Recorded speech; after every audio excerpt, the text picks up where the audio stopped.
విజయప్రసాద్ రెడ్డి గారు ఉన్నారు. ముందుగా వెల్కమ్ చేద్దాం. నమస్తే అండి. నమస్తే. జై శ్రీరామ్. జై శ్రీరామ్. జై శ్రీరామ్. జై శ్రీరామ్. జై శ్రీరామ్. విజయప్రసాద్ రెడ్డి మంచోడా చెడ్డోడా? అట్లనే కృష్ణానదిలో ఉన్నటువంటి మీలాంటి పాస్టర్ అలాంట రైట్, బైబిల్ గొప్పదా, ఖురాన్ గొప్పదా, భగవద్గీత గొప్పదా అంటే విజయప్రసాద్ రెడ్డి మీ నాన్నగారు గొప్పడా మా నాన్నగారు గొప్పడా అంటే మీరేం చెప్తారు? నటిస్తురా? ఎవరు నేనా? నేను సినిమా యాక్టర్నా నటించినా? అంటే అంటే చూడడానికి కూడా తెల్లగా తెల్లగా ఉంటే నటిస్తారా? స్మార్ట్గా నటించడానికి ఏం కావాలి భయ్యా? నటించే పని ఏంటి అసలు? ఒప్పుకోనంత. ఒక హిందూ మతం వల్లే భారతదేశం డెవలప్ అయిందంటే ఒప్పుకుంటారా? నేనైతే ఒప్పుకోను. స్త్రీల కూడిక పేరుతోటి స్త్రీలను వంచిస్తున్నాం. కరుణాకర్ వీడియో మీ ఇద్దరు మాట్లాడింది చూశాను, నాకు బాధేసింది.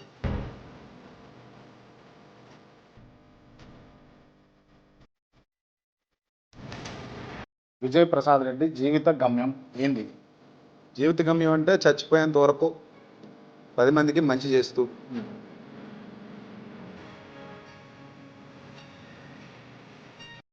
గల్లీలకు వచ్చి మైక్ సెట్లతోటి మత ప్రచారం చేసేటటువంటి క్రైస్తవులకు ఏం చెప్తారు? అంటే మత ప్రచారం అంటే మత ప్రచారం అంటే ఒక మతంలో చేరండి, మా మతంలో చేరండి అని ఎవడు చెప్పినా తప్పే కదా. మా మతంలో చేరండి అని ఎవడు చెప్పినా తప్పే. క్రిస్టియన్స్ చెప్పినా, హిందువులు చెప్పినా తప్పే, క్రిస్టియన్లు చెప్పినా తప్పే. క్రిస్టియన్లు చెప్పినా 100 సార్లు మీరు అడిగినా అదే ఆన్సర్ చెప్తా. క్రిస్టియన్లు మా చెప్పినా మతంలో చేరండి అని ఎవడు చెప్పినా తప్పే. మీ దృష్టిలో యేసు ప్రభు దేవుడా లేకపోతే రాముడు దేవుడా? అసలు ఆ క్వశ్చన్ అడగకూడదు. నేను అడుగుతా, తప్పది. మీరు చెప్పండి. అలా కాదు.